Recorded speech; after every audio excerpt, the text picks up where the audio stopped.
اعوذ باللہ من الشیطان الرجیم، بسم اللہ الرحمن الرحیم۔ تمام دیکھنے والوں کو راجہ وسیم حسن کا سلام۔ آج ہم اپنا جو پروگرام لے کے آئے ہیں بڑا ہی ایک اہم موضوع ہے جس پہ زندگی میں روزمرہ زندگی میں ہر کسی کی ضرورت ہے۔ میں بات کر رہا ہوں گندم کی، ویٹ کی۔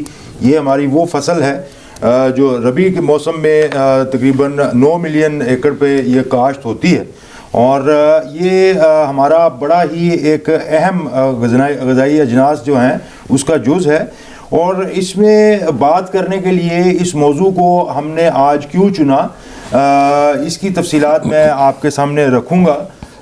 ہم نے درخواست آج کی ہے، ہمارے بہت ہی سینئر اور بڑے تجربے کار شخصیت ہیں، کاشتکار ہیں، 1992 سے اس شعبے سے منسلک ہیں، ڈاکٹر ظفر حیات گھلو صاحب۔ سر کیسے ہیں؟ خیریت سے ہیں؟ بہت شکریہ، ٹھیک ٹھاک ہیں؟ اور آپ کا چونکہ تعلق ہے تحصیل جلال پور پیروالا ضلع ملتان سے، اور ساؤتھ پنجاب جو ہے اس کی بڑی ایک اہمیت ہے ہمارے پورے ملک میں کاشتکاری کے حوالے سے، تو آپ کی جو ایکسپرٹیز ہیں ہم نے سوچا چلیں اس سے کچھ تھوڑا سا فائدہ اٹھائیں اور آپ سے گندم کے حوالے سے جو ہے وہ تھوڑی سی ڈسکشن کی جائے۔ میں گفتگو کو شروع کرنے سے پہلے یہ بتانا چاہتا ہوں کہ دنیا میں اس وقت 8ویں نمبر پہ ہم موجود ہیں جو گندم کی پیداوار کرتے ہیں ملک، ان میں ہمارا 8واں نمبر ہے۔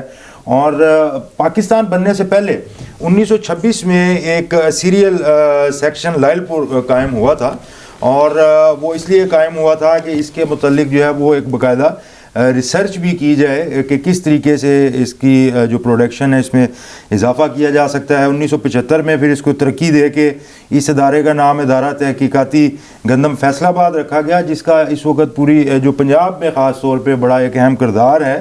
اور پاکستان جب بنا 1947 میں، اس وقت جو ملکی پیداوار تھی وہ 2.63 ملین ٹن تھی۔ آج کتنی ہے اور اس کی ہمیں ضرورت کتنی ہے اس کی کنزمپشن کے حوالے سے؟ ڈاکٹر صاحب سب سے پہلے تو آپ یہ بتائیے کہ پاکستان میں اور بالخصوص پنجاب میں یہ گندم کی اس وقت شارٹیج ہے، سرپلس ہے، کیا حالات ہیں؟ تھوڑا سا ذرا پلیز۔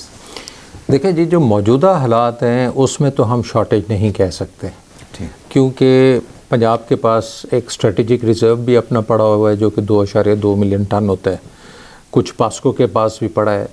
لیکن اس کے علاوہ اگر اس وقت دیکھا جائے تو ہم تقریباً گندم برابر جا رہے ہیں۔ یعنی جو ایک اسیسمنٹ کی جا رہی تھی 2024 کے شروع میں، یا جب انہوں نے کوئی گندم 4 ملین ٹن کے قریب امپورٹ کی تھی اور شارٹیج کہہ کے ایک پورا ایک آپ کو پتہ ہے اس کے اوپر بہت زیادہ شور بھی مچا، تو اس وقت یہ ایزیوم کیا جا رہا تھا کہ ہمارے پاس بہت زیادہ گندم ہے۔ لیکن اب آج جس کرنٹ سچویشن میں کھڑے ہیں، ہماری تحقیق کے مطابق پاکستان کے پاس اسٹریٹجک ریزروز کے علاوہ اور پاسکو کے پاس جتنی پڑی ہوگی اس کے علاوہ ہمارے پاس زیادہ ایکسیس گندم نہیں پڑی۔ ٹھیک ہے۔ اور جو ابھی آپ نے بات کی تھی، بڑے احتجاج بھی ہوئے، جو کسان بھائی یہاں لاہور تک بھی آئے اور بڑا جلسے جلوس بھی کیے، ان کو پیچھے دھکیلا گیا، شاید ان کی بات کو سنا بھی نہیں گیا، اور بڑے وہ ڈسکریج بھی ہوئے۔ اس حوالے سے آپ کیا بتائیں گے؟ دیکھیں، ہوتا تو یہ ہے کہ کسان جو ہے وہ جب گندم کی اچھی پیداوار ہو تو خوش ہوتا ہے، حکومت جو ہے وہ بھی خوش ہوتی ہے، اور ایک پورا نظام زندگی اس طرح سے چلتا ہے، اور ہمارا یہ پورا اینولی ایک یہ پورا سائیکل اس طرح سے چلتا ہے۔ کیا یہ حالات بہتر ہیں یا جس طرح سے احتجاج ہو رہے ہیں یہ تو انڈیکیشن اچھا نہیں ہے؟ دیکھیں، جہاں تک ہم بات کریں گے کاشتکار کی، کاشتکار اس وقت اچھی فائنینشیل کنڈیشن کے اندر نہیں ہے، کیونکہ ایک فصل کے بعد دوسری فصل میں مسلسل اس کو لاسز ہوئے۔ یعنی پہلے اس نے لاسز بیئر کیے شوگر کین کے حوالے سے، کیونکہ بہت ساری پیمنٹس کاشتکاروں کی رک گئیں۔ پھر اس نے مکئی کے حوالے سے، گندم کی جو مکئی کی پرائس تھی وہ 2700-2800 کریش کر کے 1300 پہ چلی گئی۔ پھر ہم نے ویٹ کے معاملے، تو جہاں تک فارمر کا تعلق ہے تو فارمر تو اس وقت فائنینشیل ایک کرائسس کے اندر ہے۔ اب آپ نے جو بات کی احتجاج کی، دیکھیں اس وقت سمجھ نہیں آ رہی کہ گورنمنٹ کرنا کیا چاہ رہی ہے۔ ٹھیک، گورنمنٹ نے ایک کام تو کر دیا ہے کہ کاشتکار کو دفن کرنے میں انہوں نے پورا کردار اپنا ادا کیا ہے، اور خاص کر گندم کے کاشتکار۔ 2023 نومبر کے اندر گندم کا کاشتکار بڑا موٹیویشن کے ساتھ گندم لگا رہا تھا، کیونکہ پیچھے گندم کی جو سپورٹ پرائس تھی، جو گندم کے حالات تھے پچھلی ایک دہائی سے، وہ سپورٹیو تھے۔ 2024 کے اندر اس وقت سخت مایوس ہے، اور اس کے پورے چانسز ہیں کہ 20 سے 30% گندم کم لگے گی، باوجود اس کے کہ اس وقت پنجاب گورنمنٹ نے لالی پاپ دیے ہوئے ہیں فارمر کو کہ ہم آپ کو 1000 ٹریکٹر تقسیم کر دیں گے، ہم 1000 لیزر لیول۔ ان کو یہ بات سمجھ نہیں آ رہی، میں خود کئی دفعہ حیران ہوتا ہوں کہ ان کے مشیر کون ہیں جو ان کو یہ بتا رہے ہیں کہ آپ اگر 11,000 یا 21,000 فارمرز کو ٹریکٹر یا لیزر لیول یا مختلف چیزیں دے دیں گے تو ملینز آف کاشتکار ویٹ لگا دیں گے۔ ٹھیک، جب تک کوئی سالڈ پالیسی ویٹ پرائس کے حوالے سے نہیں ہوگی کاشتکار کے پاس، یا اس کو یہ نہیں پتہ ہوگا میری ویٹ ایک مناسب قیمت پہ بکے گی، میرا نہیں خیال کہ کاشتکار اس وقت گندم کی طرف جائے گا۔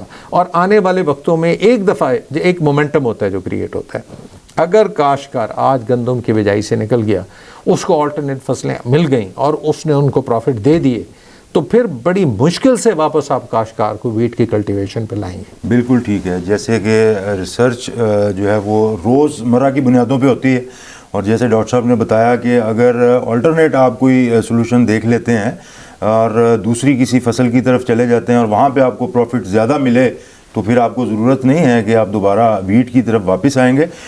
ڈاکٹر ظفر ایاز صاحب جو ہیں وہ فارمر ایسوسی ایشن جو بنی ہے پاکستان، فارمر ایسوسی ایشن پاکستان، اس کے پریزیڈنٹ ہیں، اور یہ جو کسانوں کے احتجاج کی میں نے بات کی تھی، بنیادی طور پہ ان سب دوستوں کو اکٹھا کر کے اور ایک پوری تنظیم کی شکل میں اپنا جو سب کا موقف ہے ایک ہی فورم پہ، ایک ہی پلیٹ فارم پہ لا کے اور حکومت تک پہنچانا، اور اپنے اس شعبے کو، اپنے اس سیکٹر کو، اس کی بقا کے لیے جو ہے نا وہ ایک جنگ لڑ رہے ہیں۔ ڈاکٹر صاحب یہ بڑی ایک آپ کی تگڑی کاوش ہے، اور خوشی کی بات یہ ہے کہ آپ باقاعدہ ریسرچ بیسڈ چیزوں کے اوپر بلیو کرتے ہیں، اور اس چیز کی ہمیں بہت اشد ضرورت ہے۔ ہم نے یہ دیکھا ہے کہ ہماری کئی ویسٹرن کنٹریز جو ہیں وہ اس معاملے میں بہت آگے ہیں، ہم لوگ بس وہ ایک روایتی سا ایک سٹائل ہے۔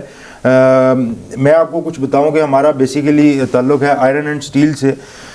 ہر سال انتظار کرتے ہیں 15 سے 20 دن کی نا چھٹیاں ایک طرح سے مارکیٹوں میں آپ کو دیکھنے میں ملتی ہیں، کام کرتے ہیں لوگ، لیکن ہماری جتنی بھی لیبر ہے وہ اپنے اپنے علاقوں میں چلے جاتے ہیں۔ پتہ یہ چلتا ہے کہ جناب کٹائی کا سیزن آ گیا ہے، اور وہاں پہ باقاعدہ ایک میلے کا سما ہوتا ہے، اور جب کٹائی ہوتی ہے بڑا ہلا گلا، دوست ہمیں تصویریں بھی بھیجتے ہیں، اور سب بڑی رونق لگتی ہے، خوب کھابے شابے بھی چلتے ہوں گے، کیونکہ یہ ایک ہمارا ہر سال کا ایک روایتی وہ سلسلہ ہے۔ میں کچھ دیکھ رہا ہوں پچھلے کوئی 2 سال سے، اور خاص طور پہ یہ جو پچھلا سال تھا، پچھلے سال میں لوگ واپس نہیں آئے، مزدور تو کام کرنے کے لیے آ گئے، مگر پھر جب ان کے پیچھے پیچھے کسان آتا ہے اپنے ساتھ، وہ کاریگروں کو لے کے آتے ہیں، اور وہ پھر جتنی بھی آپ کی ایگریکلچر کے حوالے سے مشینری جتنی بھی ہے اس کی جو تیاری وہ کرتے ہیں۔ اس دفعہ سٹیل سیکٹر کو بڑی مار پڑی ہے اس حوالے سے، لگتا یہ ہے کہ شاید پیسے پورے ان کو نہیں ملے ہیں، لوگ شادیاں اپنی جو ہے نا وہ روک کے بیٹھ گئے ہیں۔ تو یہ حالات کچھ بہتر ہوتے بھی نظر آتے ہیں یا ایسے ہی چلے گا؟ نہیں جی، مجھے تو سچی بات یہ ہے کہ اگر تو آپ خصوصاً ویٹ پرائس کے حوالے سے بات کر رہے ہیں تو مجھے تو ابھی کوئی امید نظر نہیں آ رہی، کیونکہ گورنمنٹ کو کلیئرٹی لانی پڑے گی اپنی پالیسی کے اندر۔ ٹریکٹر تقسیم کر کے، لیزر لیول تقسیم کر کے، کسان کارڈ تقسیم کر کے آپ گندم کی کاشت نہیں کرا سکتے۔ گندم کی کاشت کے لیے ضروری ہے کہ اس کو فیئر پرائس ملے۔ اور سوری میں آپ کی بات کاٹ رہا ہوں، دیکھیں کسان جو ہے اس کا یہ خیال ہے کہ شاید 4,000 یا 3,800 کے لگ بھگ اس کو پیسے ملنے چاہیے، correct me if I am wrong, مگر گورنمنٹ کتنے دے رہی ہے پیسے، اور کتنا اس کے اندر گیپ کتنا ہے جس کی جنگ ہے اصل میں؟ دیکھیں جی، جو لڑائی ہے وہ کیا ہے؟ 2024 میں جو ہمیں ایک بات واضح طور پہ نظر آئی، پہلے انہوں نے کہا جی ہم گندم خریدیں گے، فارمر نے اپنے کچھ گندم روک لی، اور اس وقت آڑتی ان کو 3800 یا 3900 انہوں نے فکس پرائس کرنی تھی، 3600 پہ خرید رہا تھا ویپاری ان سے۔ جیسے اس کو ویپاری کو سمجھ آئی کہ گورنمنٹ نہیں آئے گی، اس نے پرچیز اپنی روک دی، کیونکہ اس نے بھی کہاں دینی تھی جناب، اس نے بھی تو اٹھا کے فوڈ ڈپارٹمنٹ کو دینی تھی۔ وہ چونکہ انویسٹر ہوتا ہے تو وہ جو بھی پرائس ہوتی ہے اسے 200 سے کم پہ فارمر سے خرید کے اسٹاک کرتا ہے، اپنا 100 روپیہ پروفٹ لیتا ہوگا، 100 روپیہ اس کی کاسٹ آتی ہوگی، وہ بھی نہ مارکیٹ سے نکل گیا. جب وہ مارکیٹ سے نکلا گندم پھر بھی گورنمنٹ گندم کے کاشتکار کو یہ امید دلاتی رہی کہ بس ابھی آپ کی چونکہ نمی زیادہ ہے ہم نہیں خرید رہے، اب یہ وجہ، اور الٹیمیٹلی انہوں نے کہا جی ہم گندم خرید. اسی دن گندم کی پرائس نے کریش کیا کیونکہ ایک دم مارکیٹ فلڈ ہوگی گندم سے. وہ کاشتکار نے 2200 پہ 2400 پہ گندم بیچی. کچھ جو جن کے پاس انویسٹمنٹ تھی انہوں نے روکی گندم اپنی، اور گندم کی پرائس جیسے 2800 2900 3000 پہ دوبارہ جانے لگی تو گورنمنٹ انفورس کر دیا کہ 2600 سے اوپر نہیں. اس کی کیا وجہ ہے؟ اس کی کیا وجہ؟ یہ ہم سمجھنے سے قاصر ہیں جی. وہ سستی روٹی کے چکر میں آپ نے مثال کے طور پہ 25% پاپولیشن کو سستی روٹی دینی تھی، آپ نے 75% پاپولیشن کا بیڑا غرق کر دیا. آپ ضرور دیں سستی روٹی، مزدوروں کا حق ہے، غریب طبقے کا حق ہے جو شہر میں رہتے ہیں، لیکن آپ ایک کی جیب سے پیسہ نکال کے دوسری کے جیب میں نہیں ڈالیں گے. آپ کوئی دوسرا طریقہ کار اس کا وضع کریں گے، اس کے تحت دیں گے. اور پاس میں بھی ہوتا رہا، سستا تندور سستی روٹی ملتی رہی. لیکن یہ نئے فینومینا ہم نے دیکھا کہ نہیں، آپ مارکیٹ کے اندر 2600 سے اوپر گندم بکنے ہی نہیں دیں گے. اب اگر گورنمنٹ نے کہا، ہم کہتے ہیں جی ہمیں کوئی اعتراض نہیں ہے، گورنمنٹ نہیں لینا چاہتی گندم نہ لے، ہم فارمرز کو اس سے کوئی اعتراض نہیں ہوگا. آج پالیسی اناؤنس کر دیں کہ ہم آپ کی گندم نہیں خریدیں گے، آپ نے اوپن مارکیٹ میں جا کے بیچنی ہے. ٹھیک ہے جی، پوری دنیا میں ہوتا ہے. ساتھ ہی ہم گورنمنٹ کو یہ بھی کہیں گے کہ آپ پرائس کے اوپر کیپ نہیں لگائیں گے. پھر ٹھیک ہے، اب چاہے وہ 5000 پہ چلی جائے یا 1800 پہ بکے، وہ ہماری قسمت ہے، وہ فارمرز کی قسمت ہے. تو یہ پالیسی گورنمنٹ کو کنکریٹ طریقے سے دینا لازمی پڑے گا. اگر نہیں دیتے تو پھر ان کی نیت میں کوئی بے ایمانی ہے، پھر فارمرز کو چلنا چاہتے ہیں. ٹھیک ہے، at the expense of what? At the expense of country economy. تو یہ ان کو سمجھنا بہت ضروری ہے. جو موجودہ حکومتی جو ذمہ دار ہیں وہ یہ کہتے ہیں کہ نگران حکومت جو ہے وہ کچھ اس طرح کا بحران پیدا کر کے گئی ہے، ہمارا اس میں کوئی قصور نہیں. تو نگران حکومت نے ایسا کیا انہوں نے کوئی امپورٹ کر لی تھی یا ہماری سرپلس گندم تھی اس کو وہیں پہ پڑا رہنے دیا؟ ان سے کہاں پہ غلطی ہوئی؟ دیکھیں، غلطی ان سے ہوئی ہوگی، میں یہ نہیں کہتا کہ ان سے غلطی نہیں ہوئی. غلطی ہوئی ہے کیونکہ 2023 کی رپورٹ میں گورنمنٹ کی ہی رپورٹ میں یہ انڈیکیٹ کر دیا گیا تھا کہ ہمیں اتنے گندم کی نہیں ضرورت، اور انہوں نے 4 ملین ٹن امپورٹ کر لی. ٹھیک ہے، وہ غلطی ہو گئی، وہ تو نکل گئی نا جناب. جب وہ نکل گئی تو پرائس تو اوپر جا رہی تھی. پرائس آج بھی اگر اوپن کر دیتے یا کر دیں تو مجھے یقین ہے جن کے پاس بھی گندم پڑی ہے وہ 3500 3400 3600 پہ بیچ لیں گے. ٹھیک ہے. پھر ایک اور غلطی یہ کی گئی کہ جس سے ایک ریزنٹمنٹ آئی ہے کسان میں، کہ کسان کو مافیا کہہ دیا گیا. حالانکہ وہ مجھے پتہ ہے چوائس آف رانگ، یعنی just choosing the wrong words تھا، not understanding the whole situation تھی. لیکن اس وقت چیف منسٹر صاحبہ کو چاہیے تھا پہلے اپنی ریسرچ کر لیں کہ میں نے کون سا لفظ کہاں پہ بولنا ہے، اس سے کسان تو نہیں ہرٹ ہوگا. تو کسان مافیا نہیں کہہ سکتے، کوئی مافیا تو اس کو آئیڈینٹیفائی کریں اور اس کو کہیں. اب یہ بہت ضروری ہے کہ یہ گورنمنٹ کو، پنجاب گورنمنٹ کو، فیڈرل گورنمنٹ کو یہ سمجھنا پڑے گا کہ دیکھیں، اچھا ہم ایک اس کا سولوشن دے دیتے ہیں گورنمنٹ کو. ہم یہ سولوشن دیتے ہیں کہ آپ ایک کام کیجئے کہ ایک اپر کیپ ڈیفائن کر لیں، اور وہ کیپ وہ ہو جس سے فارمر کو نقصان نہ ہو. یعنی دیکھیں یہ جو فینومینا ہے نا جی، اس وقت ایک جس کو اسپیسیفک نام دیا جاتا ہے کہ US2 ہارڈ ریڈ ونٹر، اس کی جو پرائس ہے اس وقت انٹرنیشنل مارکیٹ میں وہ تقریباً 250 سے لے کے $300 پر ٹن پہ ویری کر رہی ہے. لیکن یہ مت بھولیں کہ انٹرنیشنل مارکیٹ کے اندر بھی اس وقت چونکہ جب پرائس کا گلٹ آیا، پرائس نیچے گئی، تو مختلف کنٹریز میں اس وقت ویٹ کی کلٹیویشن نیچے جا رہی ہے. 2025 میں چانسز ہیں کہ انٹرنیشنل مارکیٹ کے اندر ویٹ گرین اپنے آپ کو پھر بیلنس کر لے گا. جب بیلنس کرے گا دوبارہ پرائس وہیں 300 350 پہ چلی جائے گی. اس وقت یہ کیا کریں گے؟ ان کو لینڈڈ پرائس تو اس وقت پڑے گی 4500 4200. تو اس لیے ابھی سے آپ ایسی ایک مڈل پرائس دے دیں فارمر کو جس سے فارمر انکریج ہو کے لگائے اور انٹرنیشنل مارکیٹ میں کر لے گا.